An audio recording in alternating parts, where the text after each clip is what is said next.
రుణమాఫీ పేరుతో కాంగ్రెస్ చేసిన మోసానికి వ్యతిరేకంగా ధర్నాలు చేస్తామన్నారు మాజీ మంత్రి కేటీఆర్. దీనికి కౌంటర్ ఇచ్చారు మంత్రి కోమటిరెడ్డి వెంకటరెడ్డి. ఈ ముఖ్యమంత్రి ఈయన మంత్రివర్గ సహచరులు ఈయన ప్రభుత్వం చేస్తున్న మోసానికి వ్యతిరేకంగా రేపు బీఆర్ఎస్ పార్టీ ఆధ్వర్యంలో అన్ని మండల కేంద్రాలలో రేపు రైతులను కూడగట్టుకొని మా పార్టీ కార్యకర్తలు మేమందరం కూడా ధర్నాలకు పిలుపునిచ్చినాం.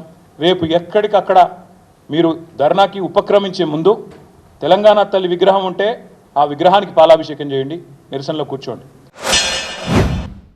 ధర్నాలు ఏ ధర్నాలనే 1000 మంది ఉంటే గతంలో ఒకసారి పిలిపిస్తే చూసిన లెక్క పెట్టిన 6 వచ్చాను. ఏ ధర్నాలన్న రాష్ట్రంలో 1000 మంది కంటే ఎక్కువ ఉన్నట్టు మీ విజువల్ చూపించండి. అన్నీ అయిపోయాయి. ఇంకా ధర్నా చేసి ఏం చేస్తాం? కేటీఆర్, కేసీఆర్, హరీష్ కాన్సెంట్లే బీజేపీకి లీడ్ వచ్చింది. ఏ ముఖం పెట్టుకుని ధర్నా చేస్తారు మీరు? 6.5 కోట్ల ఫ్లైఓవర్ 6.5 ఏళ్ళల్లో 30% చేరి కేటీఆర్ ధర్నా చేస్తాం. ధర్నా చేసే అర్హత లేదు. నీ దుకాణం బంద్ చేసుకొని వేలు తెచ్చుకొని ఎక్కడో దగ్గర గప్చుపుగా ఉన్నట్టు లేనట్టు బతకండి.